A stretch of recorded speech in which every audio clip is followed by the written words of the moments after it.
إني لكم رسول أمين فاتقوا الله وأطيعون وما أسألكم عليه من أجر إن أجري إلا على رب العالمين أتبنون بكل ريع آية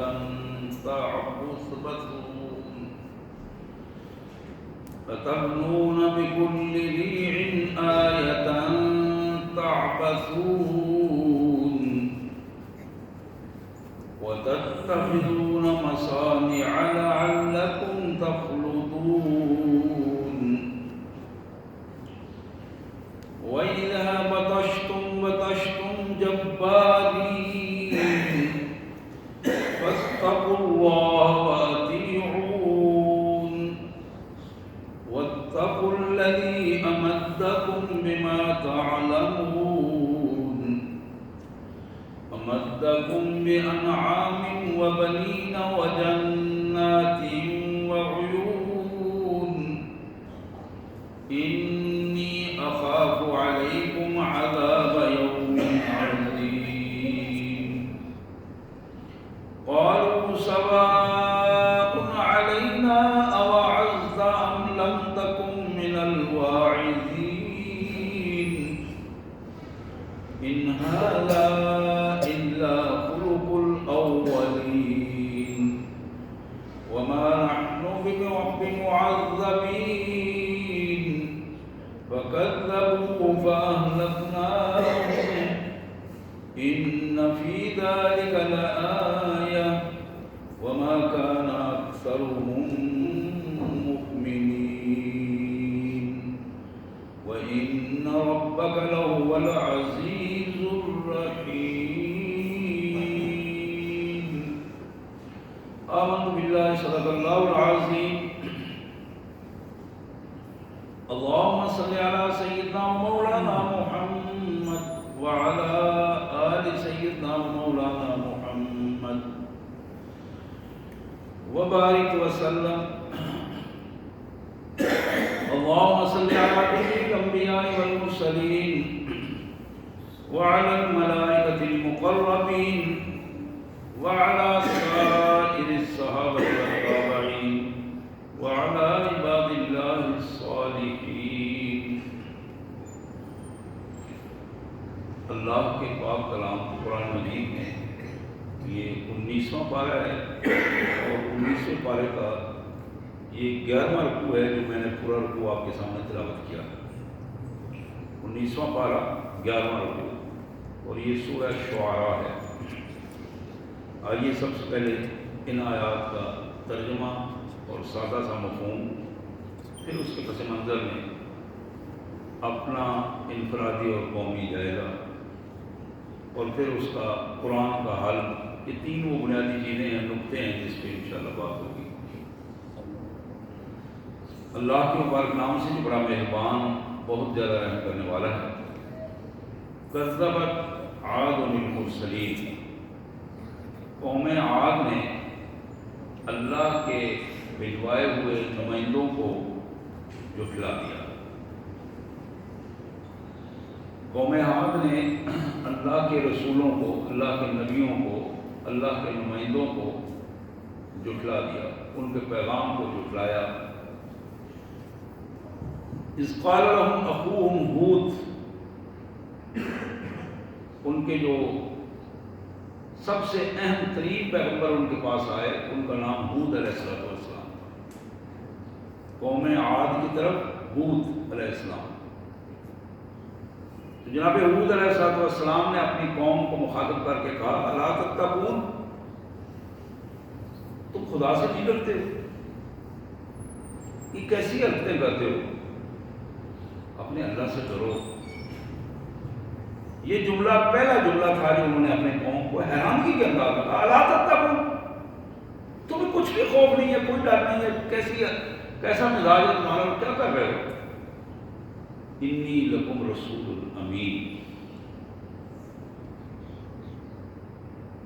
اللہ نے اپنا پیغام دے کر مجھے بھیجا ہے تمہاری طرف.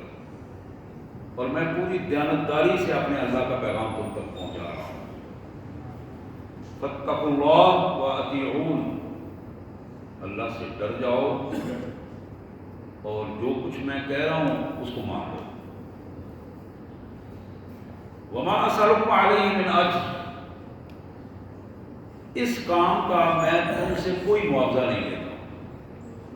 یہ جو میں اپنا وقت لگا رہا ہوں، آپ نے آپ کو لگایا ہے، اور یہ میں جو کام کر رہا ہوں، دعوت کا کام کر رہا ہوں، اس کام کا، دین کے اس کام کا میں تم سے کوئی معاوضہ نہیں مانگ رہا ہوں۔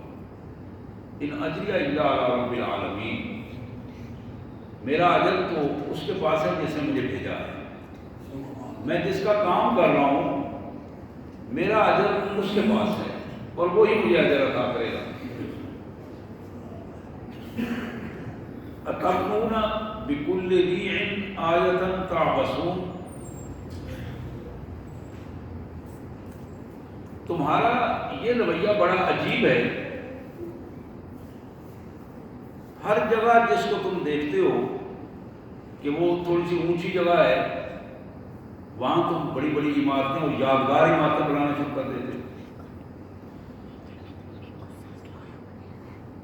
ہر ایسی جگہ جو لوگوں کے کام کی ہے، پبلک کی جگہ ہے، معروف جگہ ہے، لوگوں کے لیے آسانی مہیا کرنے کے لیے، اس جگہ کو پر تم قبضہ کرتے ہو، اور قبضہ کر کے بڑی بڑی عمارتیں اور بلڈنگیں اور وہاں یادگاریں بنانا شروع کر دیتے ہو۔ وَتَتَّخِذُونَ مَصَانِعَ لَعَلَّكُمْ تَخْلُدُونَ، اور پہاڑوں کو کھود کھود کر، کرید کر، کاٹ کے تم نے بڑے بڑے محلات بنائے ہیں۔ لَعَلَّكُمْ تَخْلُدُونَ، کیا تمہاری سوچ یہ ہے کہ اسی دنیا میں ہمیشہ رہو گے؟ یہ کیسے بڑے بڑے گھر اور محلات بنا کے تم نے اپنا ایک ٹھکانہ اس انداز کا بنا رہے ہو کہ شاید تم نے یہاں سے جانا ہی نہیں، تم یہ سوچ تمہارے اندر پیدا ہو گئی۔ وَإِذَا بَطَشْتُمْ جَبَّارِينَ، اور اپنے سے کمتر پر جب ظلم کرتے ہو تو بڑے ظالمانہ اور گندے رویے ہیں تمہارے، کہ جب تم ان سب کو پکڑتے ہو تو بدترین تشدد کرتے ہو۔ فاتقوا اللہ واطیعون، اللہ سے ڈر جاؤ، اللہ کی پکڑ سے ڈر جاؤ، اور جو میں بات کہہ رہا ہوں اس کو مان لو، بچ جاؤ گے۔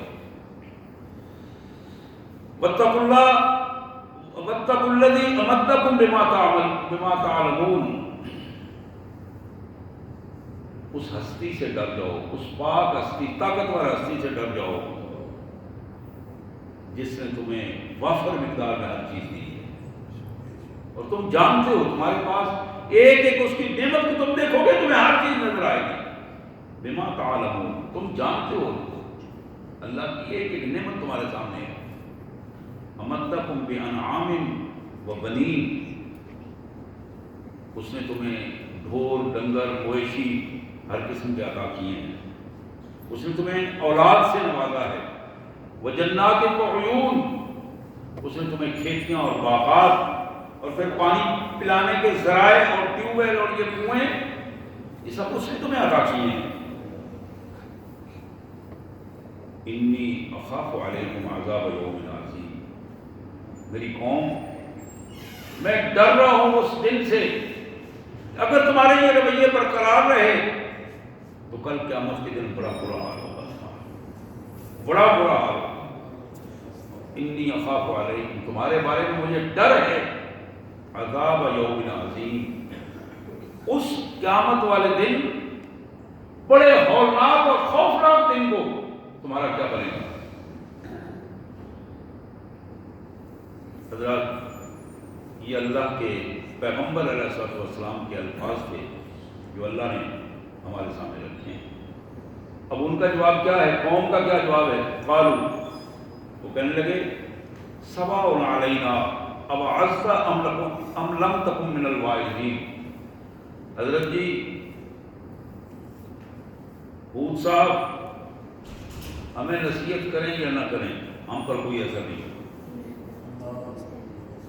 اوعظت، یہ بات نصیحت ہمیں سنائیں ام لم تکن من الواعظین، کیا جب آج نصیحت نہ سنائیں؟ ہم سوا بنا رہے ہیں، برابر ہے، ہم ٹھیک نہیں ہوں گے، ہم وہی کچھ کریں گے جو ہمارا دل کرے گا۔ تم اس بات سے بے فکر ہو جاؤ کہ کل ہمارے ساتھ کیا ہو۔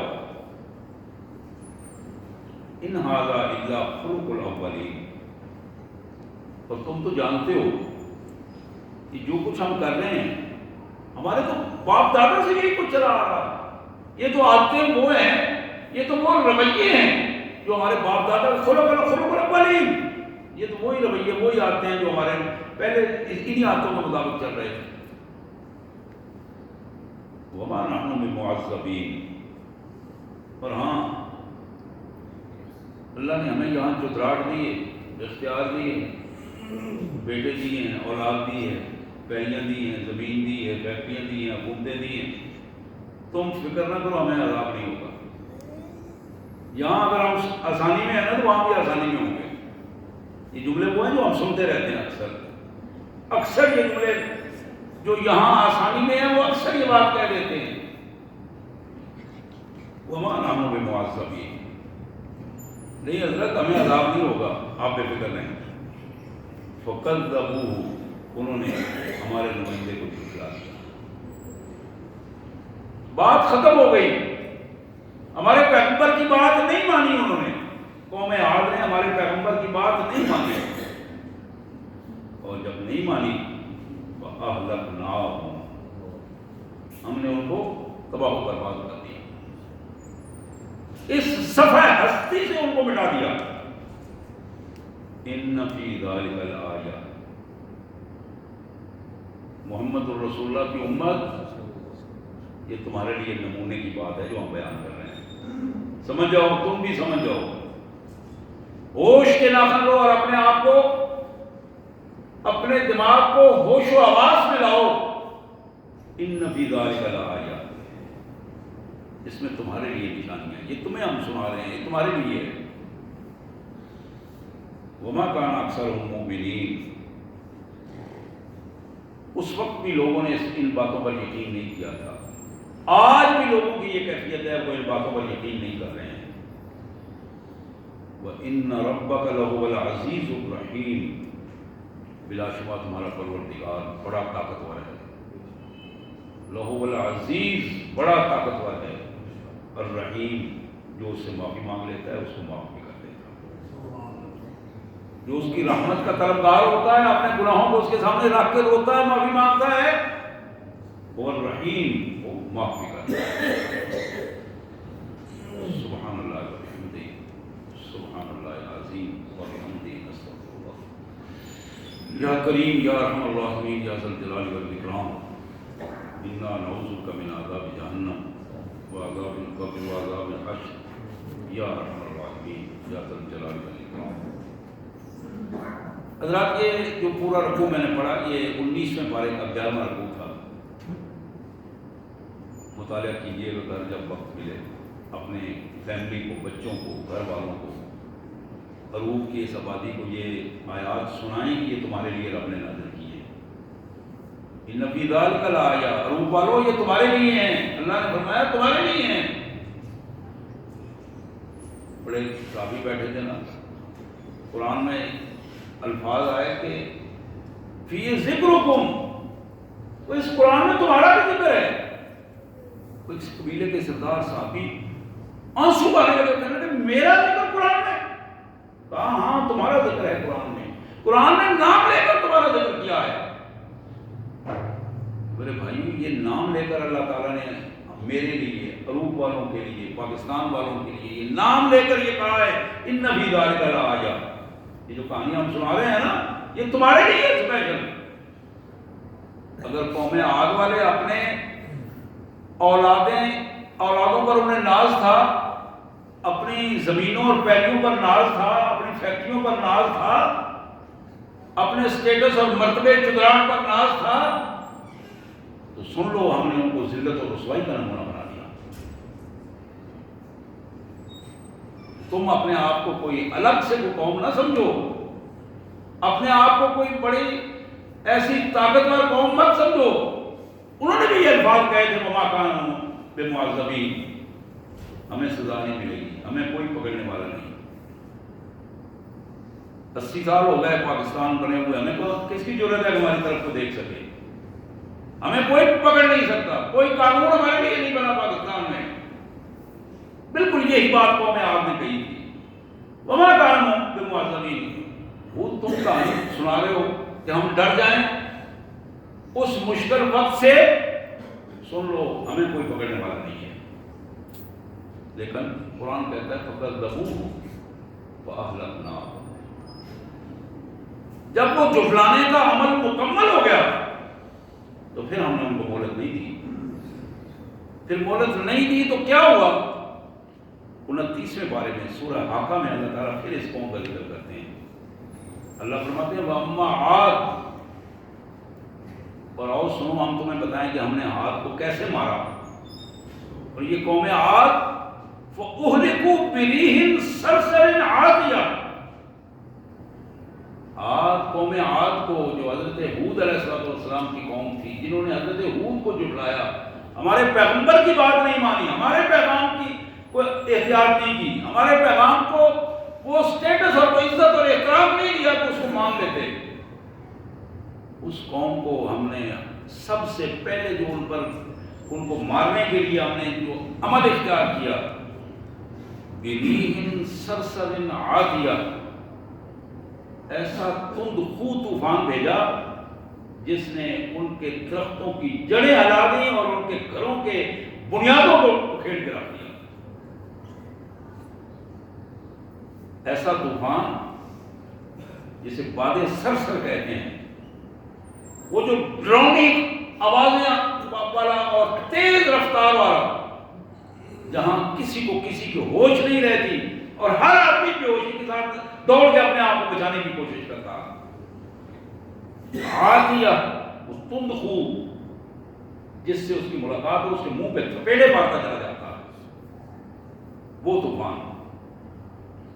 اور صرف ایک دفعہ یا نہیں، سخر علیہم 7 لیال و8 ایام،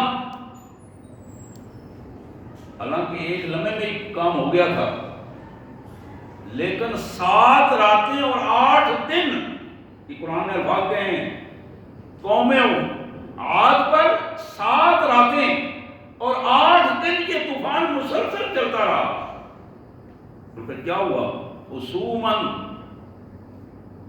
فَتَرَى الْقَوْمَ فِيهَا سَرْعَىٰ كَأَنَّهُمْ أَعْجَازُ نَخْلٍ خَاوِيَةٍ۔ اللہ فرماتے ہیں اگر تم وہاں ہوتے تو دور کھڑے ہو کر یہ عمل دیکھ رہے ہوتے، پھر تمہیں پتہ چلتا ہے کہ ہم نے ان کے ساتھ کیا گیا تھا۔ اور ان کی حالت پھر یہ تھی جس طرح کھجور کا کٹا ہوا تنا پڑا ہوتا ہے اور اس کے اندر کوئی قوت نہیں ہوتی، بالکل کھجور کے کٹے ہوئے تنے کی طرح بھس بن کر وہاں پڑے ہوئے تھے، اور ان کی ہمت نہیں تھی کہ آپ اپنے آپ کو ذرہ برابر کی حرکت بھی دے سکیں۔ اور پھر اگلا جملہ جو ہے اللہ فرماتے ہیں فَهَلْ تَرَىٰ لَهُم مِّن بَاقِيَةٍ۔ عرب والوں کو خصوصی طور پر کہا گیا کہ یہ قوم عاد والے تمہارے ساتھ ہی تھے، ذرا چیک کر کے دیکھ کے آؤ کہ کوئی ان میں سے بچا ہے، ان کی نسل سے کوئی بندہ تمہیں نظر آ رہا ہے؟ فَهَلْ تَرَىٰ لَهُم مِّن بَاقِيَةٍ، ذرا آنکھیں کھول کے دیکھو قوم عاد کا کوئی نمونہ، کوئی شے تمہیں نظر آ رہی ہو، کوئی بندے نظر آ رہے ہوں۔ وہ بنائے ہوئے محل موجود ہیں آج بھی، جو پہاڑوں کے اندر انہوں نے تراش تراش کر بنائے تھے، ان کی وہ یادگاریں موجود ہیں، اونچی جگہ پر انہوں نے بنائی تھی بغیر ستونوں کے۔ انہوں نے جو بڑی بڑی بلڈنگیں تعمیر کی تھی وہ آج بھی موجود ہیں، لیکن قوم عاد کا ہم نے جڑ کاٹ کے رکھ دی۔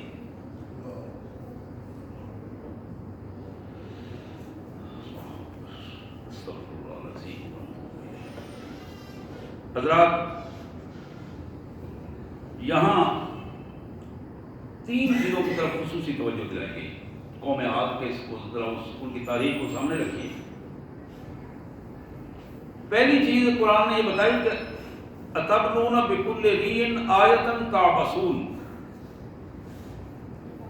جہاں تمہیں کوئی اچھا مقام ملتا، زمین کوئی اونچی خطہ نظر آتا، وہاں تم بڑی بڑی بلڈنگیں عمارتیں بنا کر یادگاریں بنا دیتے تھے۔ آج ہمارا زور بھی یادگاروں پہ ہے۔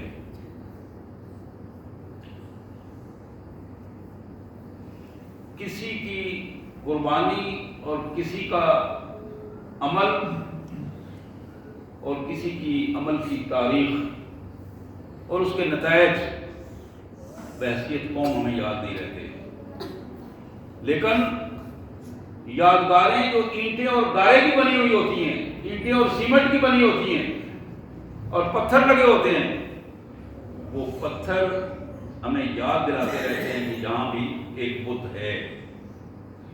اور اس سے بڑی بدبختی کی بات یہ ہے کہ پاکستان جو ایک نظریاتی مملکت ہے، وہاں جب بت کھڑا کرنا ہوتا ہے، ان کے پاس تو اپنے ایک الگ بت تھے اور یادگاروں کی بت تھی، تو وہاں ہمارے پاس سوائے رنجیت سنگھ کے بت کے اور کوئی بت بھی نہیں ہوتا، کہ ہم اس کو بڑے نمایاں جگہ پر کھڑا کر دیتے ہیں تاکہ دنیا دیکھے کہ یہ بدبخت بھی اس قوم میں موجود تھا۔ اس کی بھی ایک ہسٹری اور اس کی ایک تاریخ تھی۔ یہ پہلی چیز قرآن نے بتائی کہ پیسہ وافر ہو جائے تو پھر بلڈنگیں اور یادگاریں اور پھر اس تعمیرات پر اپنا پیسہ لگاتے ہیں۔ پھر نبی رحمت صلی اللہ علیہ وسلم کی حدیث مبارک میں آتا ہے کہ آپ نے فرمایا کہ قیامت کی علامات قیامت میں بیان کرتے ہوئے ترمذی کی یہ حدیث بڑی معروف حدیث ہے، آپ نے فرمایا کہ قیامت کے قریب لوگوں کی پوزیشن یہ ہوگی، ان تری العراة الحفاة یتطاولون فی البنیان، کہ تم دیکھو گے جنہیں کسی دور میں جوتے نصیب نہیں ہوتے تھے، جنہیں لباس نصیب نہیں ہوتا تھا، وہ لوگ یتطاولون فی البنیان، بڑی بڑی بلڈنگیں بنا کے اور پھر وہاں ڈیرہ داری کی پوزیشن بنا کے اور پھر حکے مانڈے رکھ کے وہاں بیٹھ کر فخر سے باتیں کیا کریں گے۔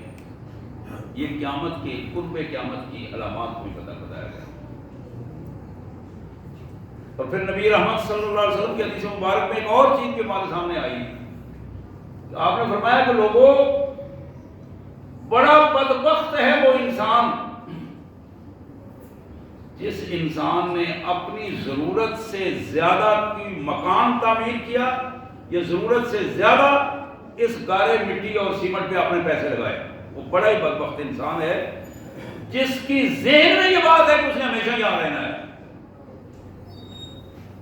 ممکن ہے اس مٹی گارے سیمنٹ کی تو لمٹ مقرر اللہ نے کر دی ہو، لیکن اس انسان کی لمٹ جو ہے وہ اللہ کے علاوہ کسی کو معلوم نہیں ہے۔ تو یہ بڑے بڑی بلڈنگیں بنانا اور پھر بلڈنگوں کو خالی رہنا، اپنے اس علاقے میں دیکھیں کتنی بلڈنگیں ہیں تو آپ کو نظر آئیں گی وہ خالی پڑی ہیں، سارا سال میں کوئی ایک آدھ بندہ کہیں مجھے تالا کھول کے چکر لگاتا پھر واپس، کروڑوں روپے لگا دیے بلڈنگ بنانے پہ، صرف اس وجہ سے کہ میرا نام ہو، لیکن وہ نام مٹی کے نیچے چلا جاتا ہے، وہ نام بن نہیں پاتا۔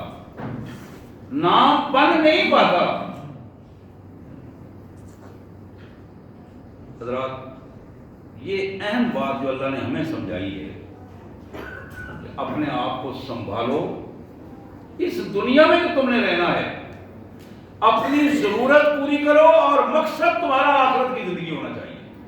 یہاں رہائش کے لیے صاف ستھری رہائش بناؤ، لیکن اتنی بناؤ جتنی تمہاری ضرورت ہے، اس ضرورت سے زیادہ اپنے آپ کو سواری اتنی رکھو جتنی تمہاری ضرورت ہے، اس ضرورت سے زیادہ۔ ایک ہی فیملی میں جب ان کا دروازہ کھلے تو 2 4 5 گاڑیاں کھڑی ہوں تو انہیں اس پر ضرور غور کرنا چاہیے کہ کل ان گاڑیوں کا جواب ہمیں اللہ کو ضرور دینا پڑے گا۔ کہ تمہارا کام 1 یا 2 گاڑیوں سے اگر چل سکتا تھا تو 4 گاڑیاں کیوں کریں گی؟ اس کا جواب کل اللہ کو ضرور دینا پڑے گا، پر ہر شخص کو دینا ہوگا۔ تمہاری فیملی کے تو 2 بندے تھے، ایک میاں اور ایک بیوی، بچوں نے تو اپنے گھر بنا لیے تھے، تم نے جو 4 کنال میں اپنا گھر بنایا تو کیا مقصد تھا اس کا؟ یہ کیوں خالی رہا؟ اس کا جواب دینا پڑے گا۔ حضرات یہی وہ چیز ہے جو قرآن بار بار قوموں کا پورا ایک نمونہ ہمارے سامنے دکھاتا ہے اور پھر اس پر قرآن تبصرہ کرتا ہے۔ دوسری چیز جو اللہ نے فرمائی وَتَتَّخِذُونَ الْمَصَانِعَ لَعَلَّكُمْ تَعْقِلُونَ، یہ جو یادگاریں بناتے ہو، بلڈنگیں بناتے ہو، پتھروں کو وہ تراش کر ایک اسپیشل نمونے کے طور پر لاکھوں کروڑوں روپے لگا دیتے تھے ایک ایک مکان کو بناتے ہوئے، لیکن جملہ آخر میں یہی ہے کہ لعلکم تخلدون، تمہاری سوچ یہ بن گئی ہے کہ تم نے ہمیشہ رہنا ہے۔ حضرات تیسری چیز جو بتائی گئی وَإِذَا بَطَشْتُمْ جَبَّارِينَ، جب تم کسی دوسرے کو پکڑتے ہو، سزا دیتے ہو، تو پھر بڑی ظالمانہ اور بڑی متشددانہ سوچ کے ساتھ تم یہ حرکت کرتے ہو، اور اس خوف سے تم بری ذمہ ہو جاتے ہو کہ کل اللہ کے حضور تمہیں تمہاری پکڑ بھی ہوگی اور تمہاری سزا کی کیفیت کیا ہوگی۔ نبی رحمت صلی اللہ علیہ وسلم ایک راستے سے گزر رہے تھے،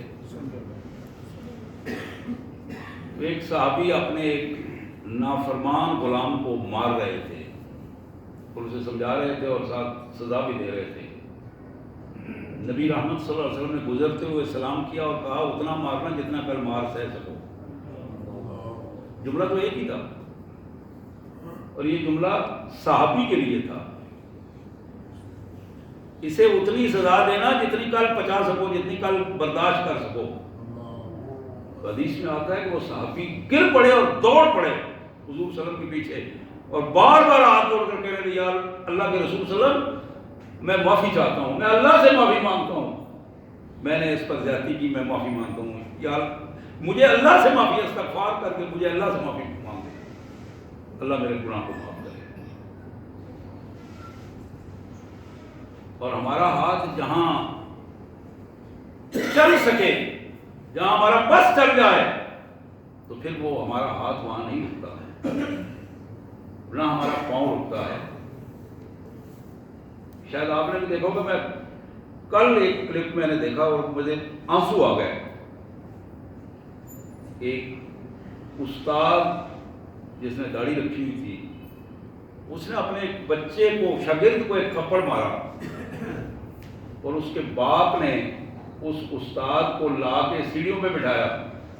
وہ بچہ جو 10-12 سال کا ہے وہ اس استاد کے منہ پہ تھپڑ مار رہا ہے، 1 2 3 4 5 10، اور وہ استاد پھر اسے کہتا ہے کہ یار آپ تو مہربانی کرو، بس کرو۔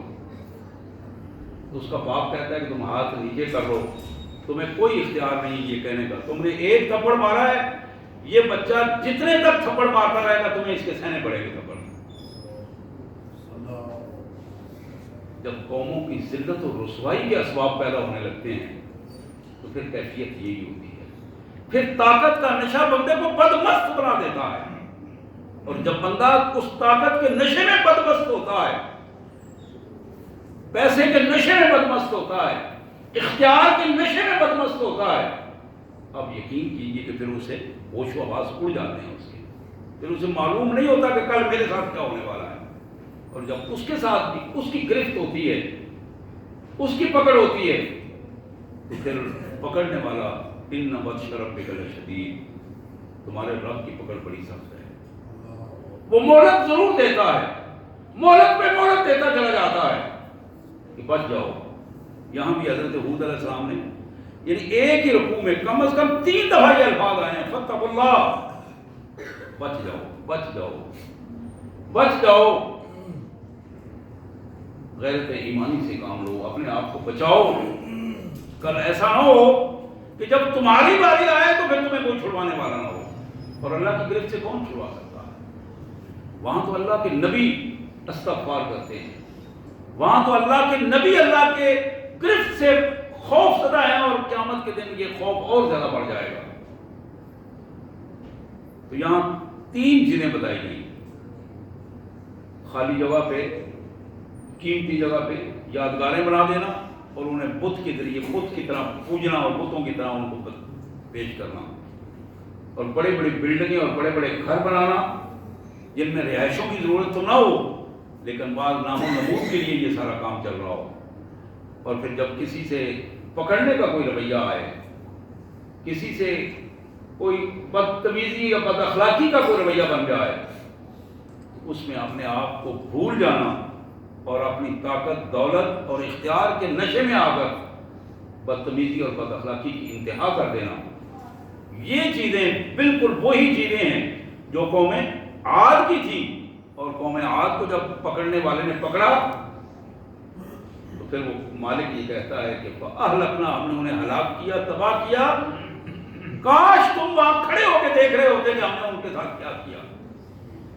بِرِيحٍ صَرْصَرٍ عَاتِيَةٍ، وہ طوفان جو تند خو طوفان تھا، وہ طوفان جس کے تھپیڑے ان کے چہرے بھی سہنے سے آری ہو گئے تھے، اتنے تھپیڑے مار رہا تھا ان کو۔ اور پھر وہ ایک دن نہیں، گھنٹہ نہیں، 2 گھنٹے نہیں، یہاں تو گھنٹہ آدھ گھنٹہ طوفان چل جائے تو سپاہیاں ہو جاتی ہیں، 7 راتیں اور 8 دن، 7 لیال و 8 ایام، 7 راتیں اور 8 دن اللہ فرماتے ہیں ہم نے ایک ہی انداز میں طوفان چلایا، کأنہم اعجاز نخل خاویہ، اور پھر حالت یہ تھی کہ کھجور کے کٹے ہوئے تنوں کی طرح پڑے ہوئے۔ اللہ اکبر۔ میرے انتہائی واجب الاحترام بھائیوں اور بہنوں، 4 وعدے اللہ نے کیے ہیں قرآن میں، یہ وعدے میرے ساتھ بھی ہیں، سب کے ساتھ ہیں، اور میں یہ کہوں گا کہ بالخصوص عروب والوں کے ساتھ ہیں۔ اللہ کے یہ وعدے میرے ساتھ، آپ کے ساتھ، یہ طے شدہ وعدے ہیں، اور اللہ کا یہ فرمان بھی ہے، ان اللہ لا یخلف المیعاد، اللہ اپنے وعدے کے خلاف نہیں کرتا۔ ان اللہ لا یخلف وعدہ، اللہ اپنے وعدے کو کبھی بھی آگے پیچھے نہیں کرتا۔ پہلا وعدہ یہ ہے سورہ البقرہ میں، فاذکرونی اذکرکم، تم مجھے یاد کرو میں تمہیں یاد کروں گا،